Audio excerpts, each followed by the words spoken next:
All right, I thought this would be a fun video to do. I have read all of the books on the Modern Library's top 100 novels of the 20th century. I'm still making videos for them. I thought it'd be fun to go through the first 25 books, so from books 100 to 75, and I would rank them since I have videos up of all of those now.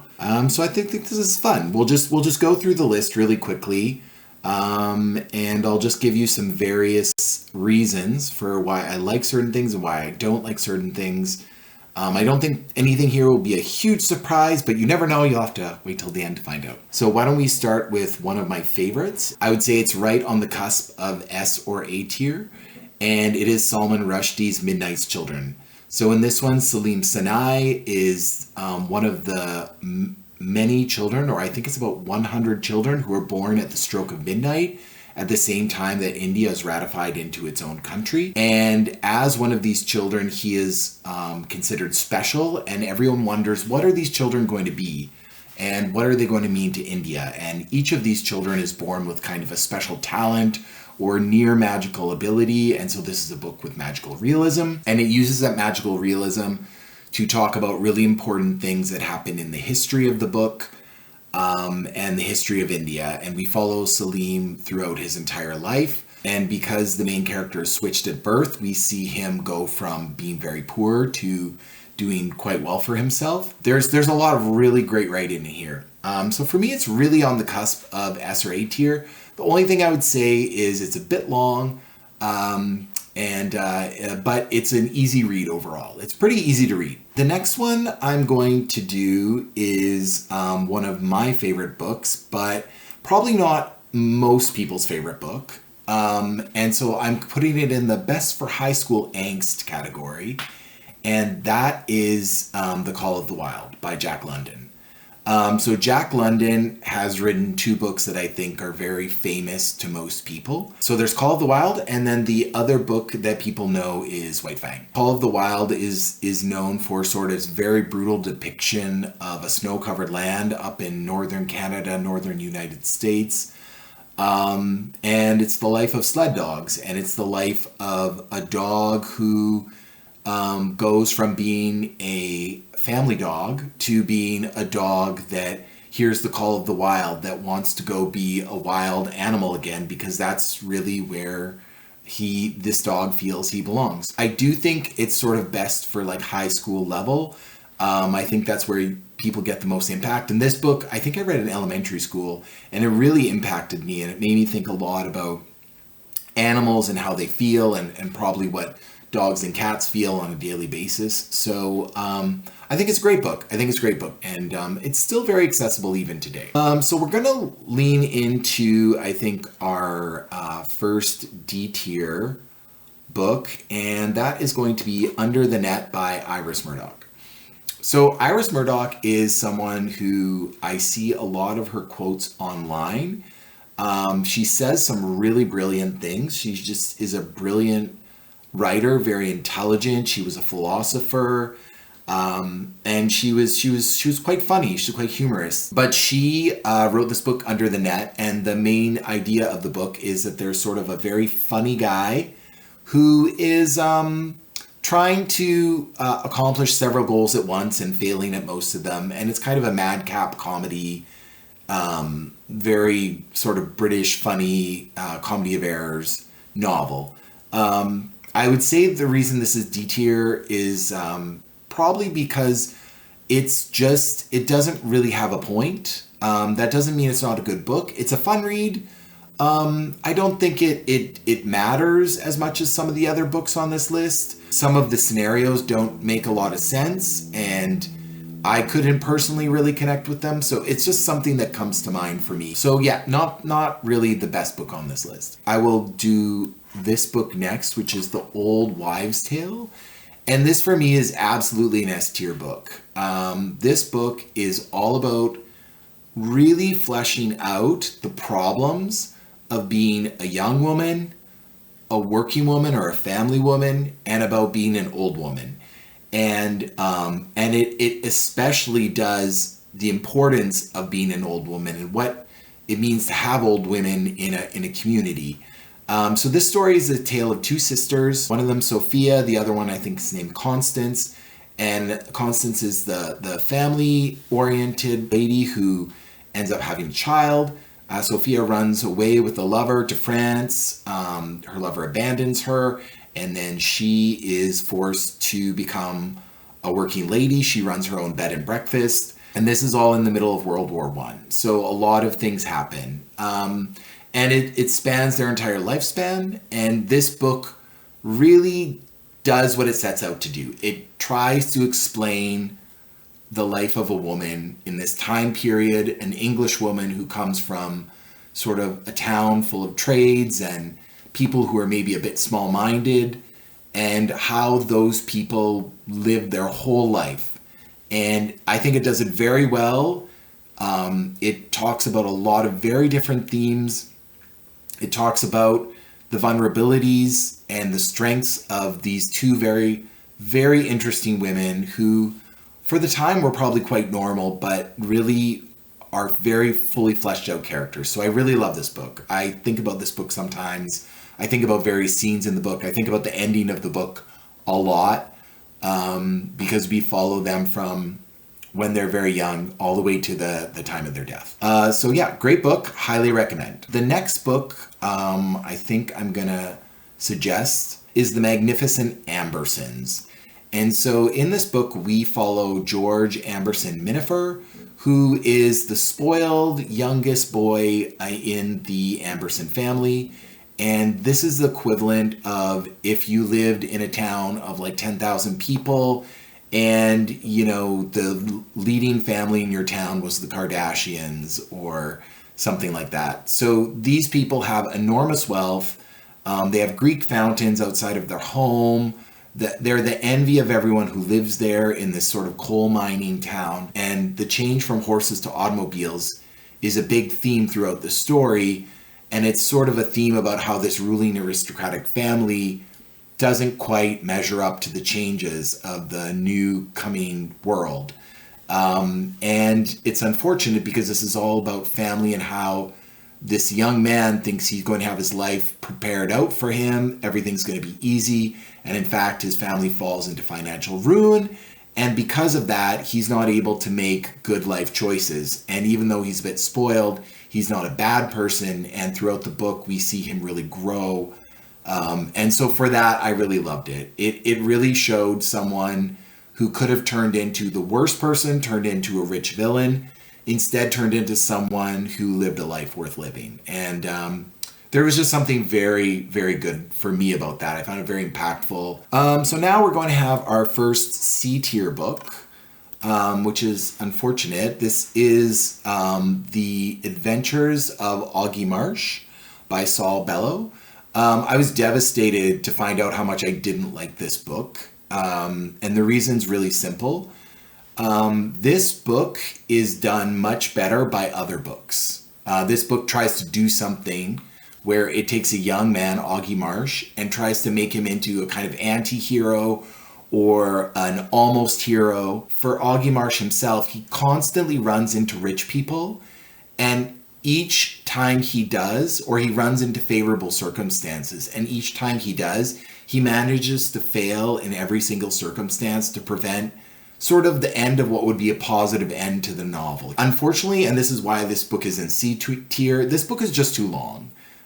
It could have explored all these ideas in a much tighter way, and I find the problem with Saul Bellow in this book is he's exploring some really great ideas, and he has really great ideas, and he's a great writer, but sometimes he just doesn't get to the point fast enough, and I really did find myself kind of wandering during parts of this book, and so that's unfortunate. Now let's talk about a book that is very problematic, The Magus, or The Magus by John Fowles.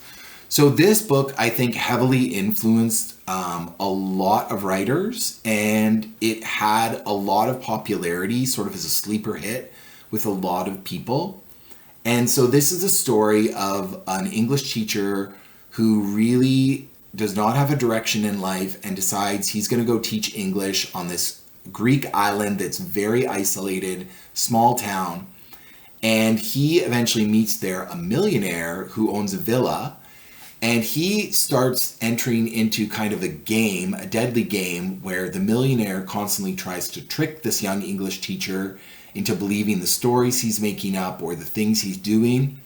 And the English teacher spends his time trying to figure out what is the trick to this elaborate, use of money that this millionaire is doing. And the stories could be much as there are twin sisters and they have a certain role for the millionaire in his house. And he has to figure out sort of what's the deal with these twin sisters. There's other things about where he'll put on these elaborate Greek plays or, these weird incidences with various characters. And this book has everything. It has Nazis. It has lies and deception. It has sort of like a deadly game in the middle of it with people with too much money. So like it has so many good elements, but this book is super problematic. The way women are treated in this book, the way the main female romantic interest is treated in this book, I feel is really just very messed up. There's a lot of self-harm and suicide talk in this book. Not a big fan. And so it's just kind of a hard book to read. I would say let's go next to one of my other S tier books, which is Sophie's Choice. Sophie's Choice by William Stryon is a book that most people are familiar with. And this book is the story of three very interesting young people. We have the main character, Stingo, who is a writer trying to write the next great American novel like William Faulkner or something like that.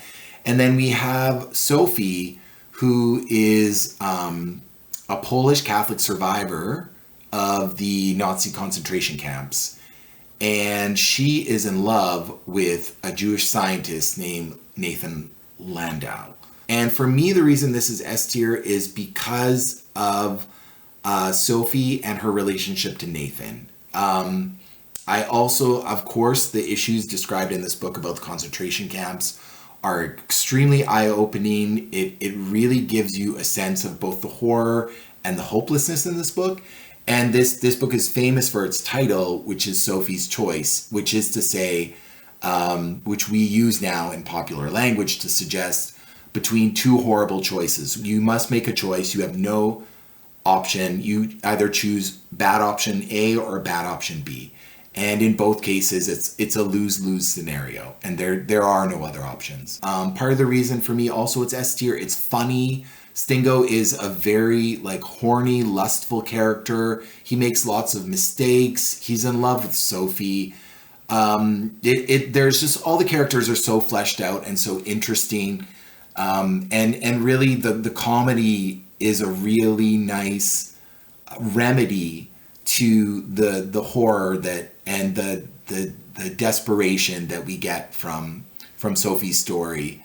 And it's just a masterpiece of a book.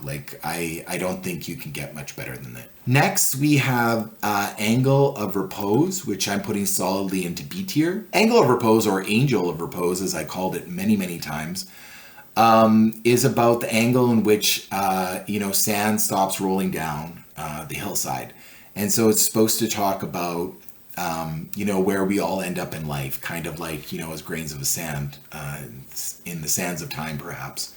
We follow Lyman Ward, who's the grandson of Susan Ward. She is the grandmother, has written tons of letters, and Lyman Ward is a disabled older man who is trying to compile all his grandmother's letters to tell the story of her life, which he thinks is really interesting, as a woman who goes with her husband, and who's an engineer, and the two of them go to the Wild West frontier to literally build the United States, to build it as it is today. And they really do some incredible things there. But of course, the tension is that Susan was not just made to be a housewife. She was an illustrator with a great career, and she gave that up and sacrificed it so that she could go with her husband and they could do basically follow his dreams. And so there are consequences that come from them deciding to do that. And it's a really fascinating take on sort of how the Wild West was built. So if you're an engineer, I think you would love this book. I now think we could probably take Evelyn Waugh's Scoop and put it solidly in B tier. This book is for sure a book that I love, but is maybe not for everyone. It's about a nature reporter for a local newspaper who suddenly becomes an accidental war reporter, being forced to go to Ismailia, a fictional African country, to cover an upcoming war that's soon about to start. And the reason this is so funny is it's a comedy of errors. It's very Henry James-esque. It really has themes of being in the wrong place at the right time means you get the story as a reporter. And it's all about sort of what does journalistic integrity look like? And I think the main character, William Booth, really exemplifies what, great journalism looks like. Even though him as a character is still comedic as everyone else. Everyone in this book is a caricature of someone that Evelyn Waugh is making fun of. And Evelyn Waugh does this very masterfully. So it is satire, it is comedy, it's a comedy of errors. It's very readable. It's still very relevant today to how we get the news and how the news works. So I really love it. Now I think we can move on to another C tier book. That would be The Prime of Miss Jean Brodie. So this book is both fun and interesting, but it fails to kind of reach parts of its premise. So Miss Jean Brodie is a school teacher who is teaching 4 young girls who are called the Brodie Set. They're obsessed with her. They want to be her. They want to be like her. They follow her around. They follow her romantic interests. She tries to teach them about communism in school. Like, she's very radical and she's very charismatic and people love her. But the problem is, of course, is that just because she's charismatic doesn't mean she's a good person. And, she kind of pushes people in directions they might not otherwise naturally go. And so that's kind of thematically what the book's about. In my opinion, unfortunately, the book doesn't quite get there. Sometimes parts of the book didn't really make a lot of sense to me. They were fun to read, but I just could not see a scenario where, high school girls would go and be painted nude for their teacher, which is a scene in the book. Like, certain things were very unrealistic for me. And then it's a bit muddled. So parts of this book are great, and then parts of this book are a bit flimsy for me. So I think it didn't quite accomplish what it set out to do, but it's very readable. And I think it's sort of like I called it in my review of it, it's very sexy Babysitter's Club. The next book that's good but problematic is Ragtime by E.L. Doctorow. So this book is really interesting. It's a very interesting idea where we follow sort of 3 separate stories of sort of 3 threads that make up the entire part of the book, which then, of course, the job of the author is to bring them all together. So we follow a white, sort of well-to-do middle-class family. We follow a Jewish entrepreneur named Tate and his daughter.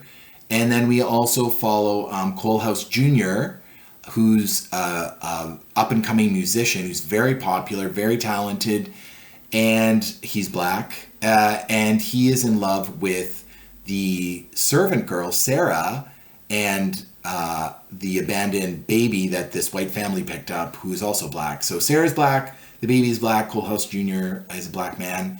And, their relationship is integral to the other parts of the book. So to make a long story short, this book is about the different kind of opinions and social opinions of people of this time period. And basically there's a lot of racism, there's a lot of discrimination in this book. And the main threads of this book are about how Coalhouse Jr. is very unfairly discriminated against and very much treated unjustly throughout this entire book, and how Sarah and the baby have been poorly treated as well. And, we follow it through the eyes of various characters throughout the book. I do think this book is good. I also think it's super problematic. Like there's some things that just don't work in this book, but it doesn't make it bad. It just makes it confusing. So there's mentions of historical figures. There's printouts of news clippings that are sort of put into the book. It doesn't really work for me. There's parts about Harry Houdini, which I thought he was going to be a major character. He wasn't. J.P. Morgan shows up in this book. Like there's too many characters, and it just needs to be cut down a little bit. Okay, and then for my first straight to the trash book goes Death of the Heart, which is possibly one of my least favorite books I've ever read. And I wish I could unread it, actually, because I was on quite a clip for producing videos. And I will say this book almost made me stop making YouTube videos. It was just that depressing for me. It was just so hard to read. It was so unreadable for so many reasons. Everyone in this book is unlikable. There's not a single likable character. The villains are not likable. The main character is not likable. It's just everyone is bad. Everything is bad. We follow this young girl. Her name is Portia Quain. And she is a young woman whose elderly rich father dies. She had a mom who's kind of like a cool mom who took her everywhere, didn't give her a real education or upbringing. And then eventually she passes away, I think. And then Portia gets put into the care of Anna and Thomas Quain. I think Thomas is her half-brother, and they are well-to-do socialites in London, and they didn't really want a kid, and Portia gets treated like absolute garbage by every single person in this book. No one really loves her. She writes obsessively in her journal about everyone she meets. We follow her journal entries. They are so hard to read. Everything you know that is cringe about being a teenager is literally all about this book. So if you like cringy girls writing about a guy that she shouldn't be dating and a guy who constantly treats her poorly, so not for me. It was just absolutely not for me. So now in sort of kind of the opposite, we can move to something that I think is quite cute. And it's somewhere between B and C tier for me. So A Room with a View is a really sweet novel that is also kind of a good movie from what I understand. So I think you can sort of follow that, like, this girl who her name's Charlotte Honeychurch, which, I mean, that tells you all you need to know. But she is someone growing up in Edwardian England, and before she gets married, she decides to go on a girls' trip with her very elderly mentor. And this trip, which should have been just a very short trip, she ends up falling in love with someone named George. And it really puts a wrench in her plans, because her plan was to go back after her girls' trip, just go back to her boring life in England and marry this guy named Cecil, who's like just a total douche canoe. It's a very readable book. I think I've read it 3 times now, for one reason or another. And I really enjoy reading it every time.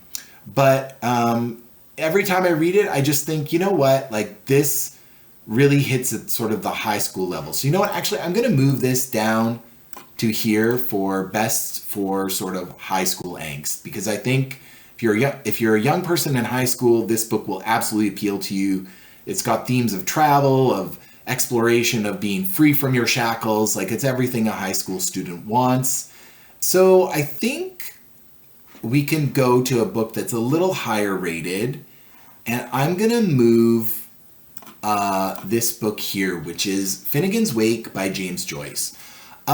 James Joyce is a very controversial writer. You either love him or hate him. I'm actually quite neutral on him. I think some of his books are much better and some of them are much worse. I think I've read all of his major works. I'm not sure if I've read everything, but there might be one book I haven't read, but I would say Finnegan's Wake is probably his best work. And I think it's better than Ulysses. For the simple reason that I think he was trying harder in this book to do something more difficult and to do something more poetic than I think Ulysses was about. Ulysses is interesting because I think people can understand it. So Finnegan's Wake is all about a dead man who may or may not be dreaming, about a family that is asleep, that is dreaming, dreams that sort of come together and weave apart. And the idea is it's this family in Dublin. They live above a pub, and they all are sort of having different thoughts and dreams as the night goes on. And each of them have different fears and thoughts. And I would just say the reason this book is good, and the reason that this book is worth looking at such a high level, and more than these other books, is because the writing is both terrible and exceptional. And I think for anyone who's trying to push the envelope on what written novels can do, what books can do, this is a prime example of what a book can do. Do I think it does it super well all the time? No. Do I think some of the writing is bad and pointless? Yes. Do I think that it has some beautiful writing that you probably can't find in another novel in this time period? I think this is one of the best examples of people trying to break the mold. But I also have to say, I think James Joyce's reputation precedes him. So I think his name and his persona go before the books he writes, or has written.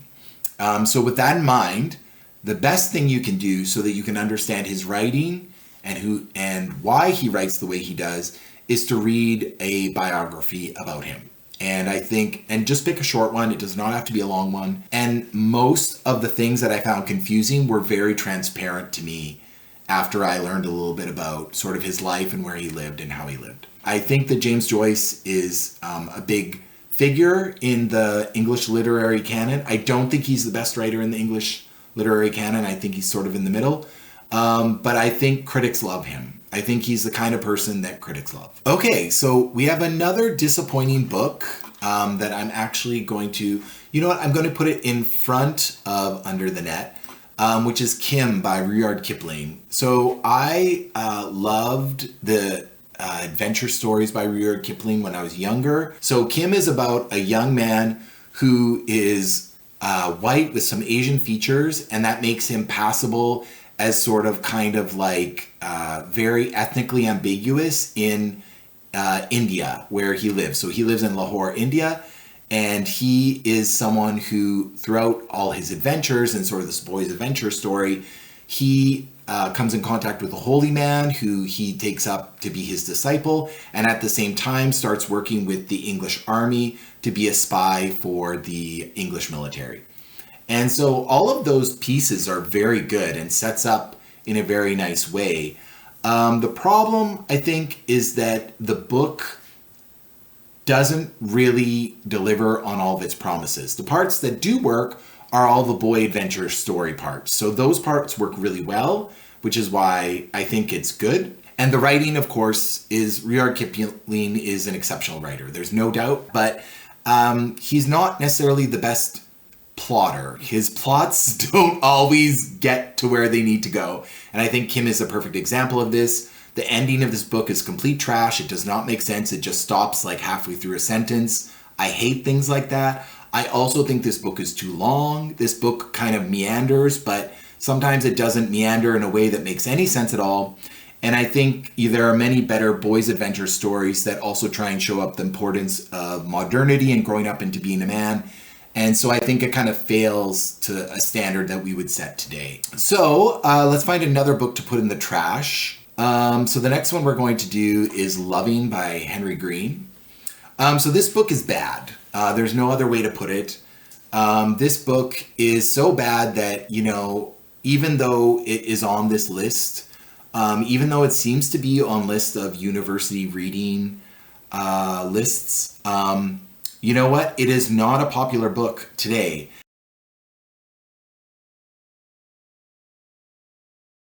And I think it is really just like a really poorly written love story. So this basically follows sort of people living on an Irish estate of sort of a waning aristocratic family. And it shows the life of sort of the upstairs, downstairs, kind of like if Downton Abbey was super, super boring and maybe had a few lesbian undertones, because the maids kind of get frisky in the middle of the novel. But I would just say the main love story between the two main characters does not make sense at all.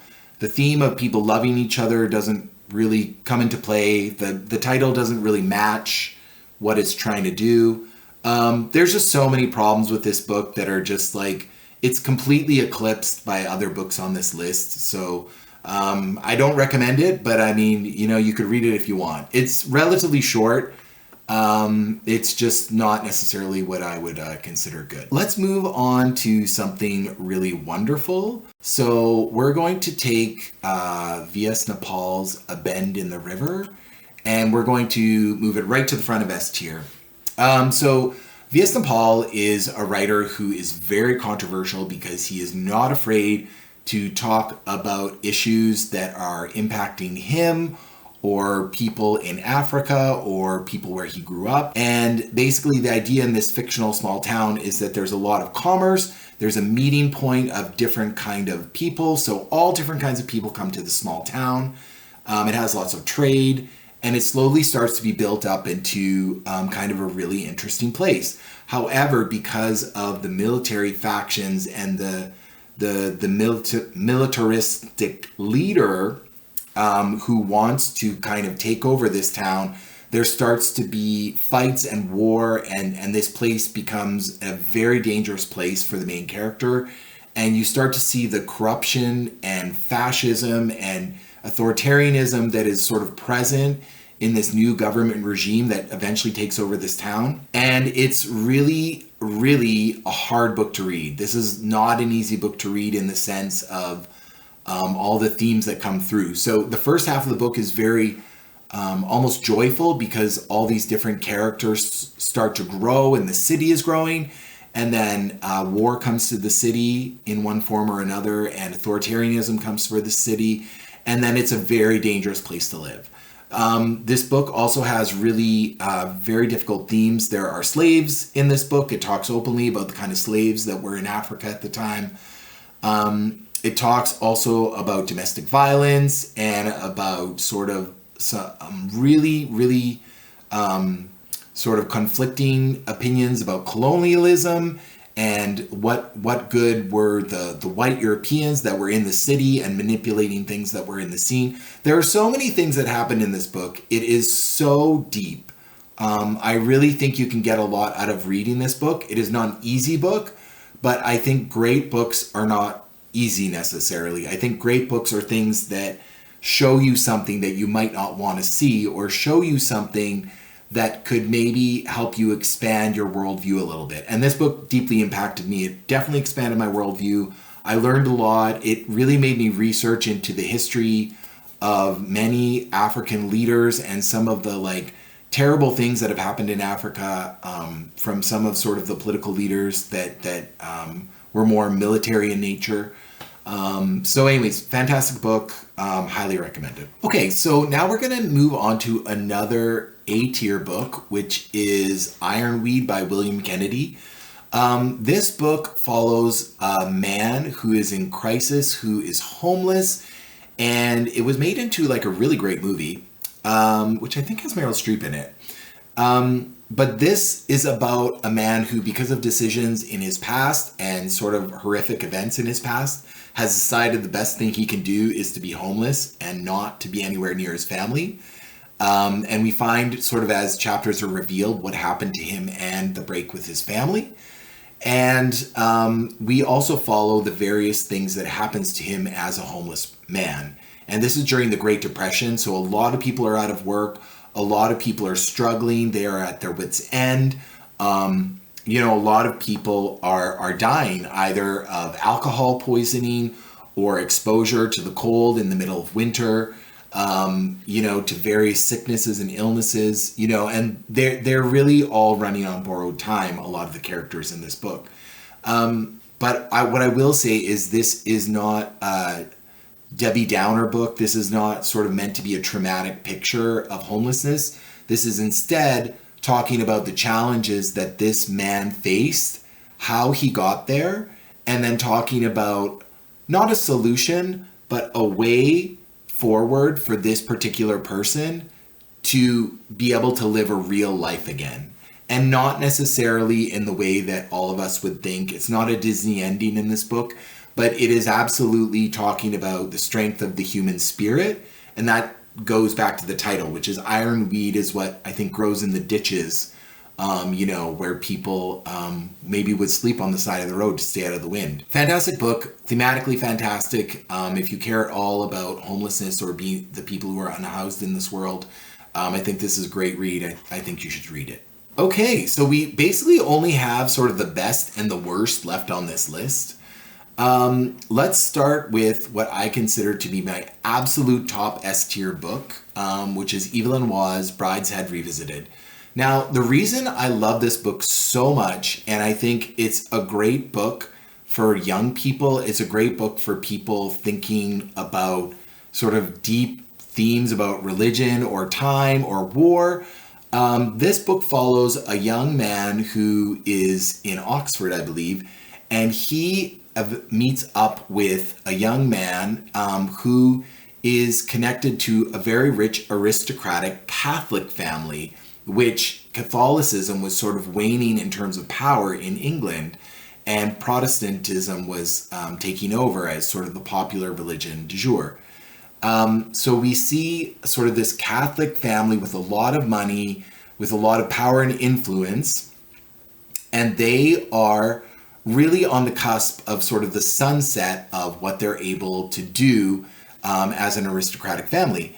And the main character follows them, and they are connected. This family and the main character, this young man, are connected throughout the various stages of their life until, and the book starts sort of at the end. So the book starts with a prologue where we're in World War II.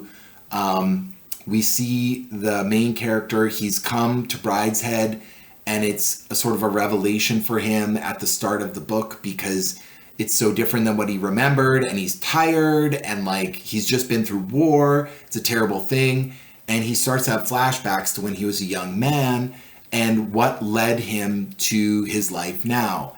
And we follow him, and it's great because you don't really know how this young man's life is going to end up. And his successes in life are partially because his connections that he made with this family. And if you are Catholic, or if you understand some of the politics around Christianity in England at the time, this is just a phenomenal portrait of the tensions and the problems of religion at that time. So anyways, I just think this is a fantastic book. This affected me deeply as a young person when I read it in high school. I read it, I think, 2 or 3 times since. I always get something new out of it. I think it's a great book. Okay, so let's move on to a book that I think is probably trash. So I'm going to take Lord Jim, and we're going to put it here. It's maybe slightly better than Loving by Henry Green. So, Joseph Conrad, I have to be honest, I'm not a huge fan of his books in general. I often find them confusing, and I think they don't always get where they want to go. Lord Jim is a perfect example of this. The premise of the book is Lord Jim is someone who is kind of the perfect, typical manly hero, but all of his actions don't end up serving him the way that I think, most of us would hope he would. He doesn't end, his story doesn't end happily. The main problem I have with this book is, number one, it's too long. It's very meandering. It's told by a sort of unreliable narrator. And there's just like extreme homoerotic undertones to this book that I find really strange. And it really follows the sort of typical journey of a white man coming to an indigenous land. And because he's got a gun, he's going to save the indigenous people. And, and it shows how he fails to do so. And so but there's just sort of this very colonial feeling to the entire book of how, these indigenous people can't live without the white people. And there's elements here that I think, Conrad is trying to show, the complexities of people, but his audience is just not really receptive, I don't think, to him saying anything super liberal. So I just think that this is an okay book. I wouldn't say this is a great book. And like I know why some people like it. I can see the value in it, but for me this was just such a hard book to read. It was an absolute slog. I did not enjoy it.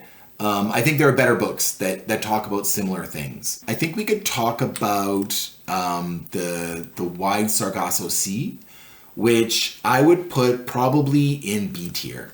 So this book is kind of a prequel to Jane Eyre. And I love Jane Eyre. I thought it was one of the best books I read in university. It really spoke to me of that time period. And I think more than anything, this book I think it's a bit divisive because I think you'll either love it or you'll hate it. Thankfully, it's very short, so you will figure it out soon. But this book is about Berta, the woman in the attic, and how she came to be the way she was. So it is really about a woman who we explore her life, sort of living in this sort of, I think it's Caribbean colony, her living in this sort of island colony where she should have gotten a lot of money. She should have gotten a lot of things in life, and instead she gets screwed out of it by her brother and the other men in her life who take her money.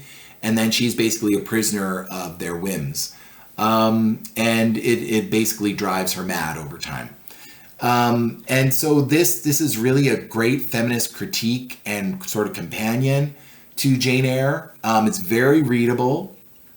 The only reason I put it in B tier and maybe not higher, it just made me want to read Jane Eyre. So that to me is almost, I wouldn't say a failure of this book, but maybe it's a compliment. But it really put me in a tricky position because every time I look at the title of this book, I think I should go read Jane Eyre. So let us go to another book that I think is perhaps at the top of A tier or maybe just the end of S tier, and that is The Postman Always Rings Twice. Now, the reason I love this book so much is, number one, it's very short, and I love a short book. But the other reason is because it's incredibly readable, and it's very understandable. And also, it's completely different than the other books on this list. So this is a short, suspenseful thriller novel, which normally would never appear on a best of books list, like almost ever. But partially the reason, besides the title, which is held up throughout the years as one of the most interesting titles I think you could come up with, this book is not about a postman. This book is instead about a drifter who gets a job working at an auto garage, sort of at the side of a highway. And the man who owns it, a man they call the Greek, he has a beautiful, incredibly beautiful wife who this drifter eventually lusts over, and the two of them start sleeping together behind the Greek's back, and then they plot on how they're going to kill this man so they can live together and be happy together. And it is sort of, a road to perdition. It is sort of a road to the bad place. Not the good place kind of book. And it talks about how every bad decision they make takes them further and further along the line. And it's incredibly well done. The reason I consider this such a highly rated book is because it delivers on its promise. It's very tight. And a book that is written this tightly shows masterful writing. And I think that is why it is such a good book. So I highly recommend it. I think this is an incredible book. So the next on our list is Tobacco Road, and I would place this solidly in A tier. A really funny book, like very, very funny. And it's interesting how funny it is considering how serious the topic is. So we follow a family that is in the South that is trying to grow tobacco on land where they are sharecroppers, and they are deeply in debt. With very little hope of ever getting out of that debt because it's a generational poverty that they've lived in. And the land has been so worked over that the chance of them growing a great crop of tobacco is basically impossible. The Lester family, with Jeter, who's the father, who's fast talking, very funny, and has kind of like that can-do attitude that is very much sort of part of like the American dream that, you know, just in enough time things will come through and he'll be an incredible entrepreneur.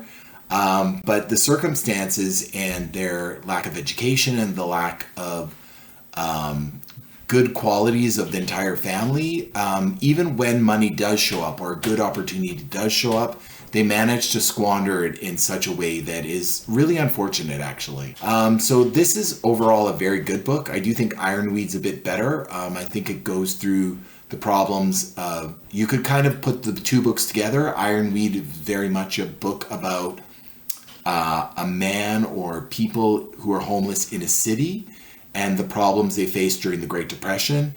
And Tobacco Road is very much a problem of poverty in rural areas. And it is a very, very good look at what poverty in rural areas look like, and the sort of cycle of poverty, of generational poverty. So both very excellent books, very, very similar, both good to read together, I think. We now have our final and most trashy book, which is The Ginger Man. The Ginger Man is really probably the worst thing I've ever read, and I say that saying that it's not slop, because there is a plot and it does finish the plot, thankfully. But unfortunately, this book just fails to deliver on things that I consider important. So first of all, this book is about it being funny to beat women, about funny to cheat on women, steal all their money, for it to be a big joke, to kind of try and suck it to the man, but he's incapable of doing so because he's not smart enough, he's not bright enough to do all the things he wants to do, and he's not a hero of any kind, he's not even an anti-hero, he's just a straight up villain. And part of the reason that I think I found this book kind of so abhorrent is, as part of the research for doing the book review on this book, I looked up the author's life, and honestly, a lot of the slices of this book are really just pulled, I think, from his personal life. And I think part of the reason that this author was incapable of writing more books that really stood out at the same level of The Ginger Man is because overall, I don't think he had the life experiences that were interesting enough or anything like that he could sort of pull into a new book that would sort of match what he was trying to do in The Ginger Man. I do think a lot of people, and I wondered if it was me that was the problem, I do think a lot of people really love this book, find it hilarious or funny, because it's kind of like the classics version of The Hangover, but with like a lot more abuse involved. And I just didn't find it funny. I think if you find it funny, that's good. Maybe it's sort of a litmus test of what your sense of humor is, but overall, I think that this is kind of like a very boring take on an abusive person who's a drunk, whose friends are drunks, and they're not even that funny drunks. Like his best friend is probably the most interesting person in the book, and that's not saying very much. So overall, it's kind of a tale of someone who squanders everything he has, which, again, just sort of in terms of classics, has been done much better in other books, in other ways. I mean, you could just read Charles Dickens and do something very similar. There are similar villains who have better answers to the problems that are created in The Ginger Man. And then the final book, which we will do here, which is honestly, I think, one of my favorites, is The Sheltering Sky. And I'm going to give this a solid to the top of B tier. The Sheltering Sky is a very complicated book because it is a philosophical book. And I love philosophical books. The thing is about the characters in this book, they are all kind of sort of proto-influencers. There are three young individuals, one woman and two men, in a bit of a love triangle. There's a married couple, and then there's the third guy who is falling in love with the wife. And in these three sort of friends or frenemies go on this trip into Africa, they go to experience the most real experiences they can have. They go for the most authentic experiences they could find, and they keep pushing the limit of what an authentic experience is. And eventually, this works out very poorly for them, and it does not end happily for these three characters. But overall, I would say that this book is very philosophically rooted in modern problems. So alienation, existentialism, sort of the feeling of looking up at the stars and feeling very lost and feeling that the world is a very unforgiving place, the unforgiving nature of the desert. So there are many things here that are very interesting. There's very interesting ideas that I think, are followed all the way through. Everyone in this book is basically a villain, but they're all very interesting villains, kind of in their own right. And you feel some sympathy towards them because it is very much a kind of yin and yang experience where even though these people are villains, there is kind of a shred of good in them that appears from time to time that kind of, pulls you back into the story and makes you kind of want to root for them, even though that, the way things are going, it's probably not going to end that well. But overall, I think, The Sheltering Sky is an excellent book. But the one thing that's sort of keeping me from it being sort of an A tier for me is that it's just much too long. I think there's a lot of this book where the group meanders. You can really feel they're just hot all the time. They're like very tired tourists, and you start to feel tired with them as you read this book. So this book can feel at times almost tiring. And, it's a great book, a lot of great sort of philosophical underpinnings. I think it really talks through sort of the problems of tourism, especially in a place like Africa, when people come there, especially rich people, to spend their money. And I think overall, that's it's a great, thoughtful book. And part of the reason it's not lower on this list, I think, is because there are passages in this book. They're so beautifully written. The writing in this book is exceptional. There's no doubt in my mind. This writer is an exceptional writer, very good at what he does. And some of the passages are so haunting and lyrical, and just so like such a mirror to the philosophy that people were struggling with during this time period. So I think really good book. I think it would be higher probably if it was a little bit shorter and a little bit tighter. But overall, an excellent piece of fiction. Okay, well, that's it. That's all I want to talk about with these 25 books.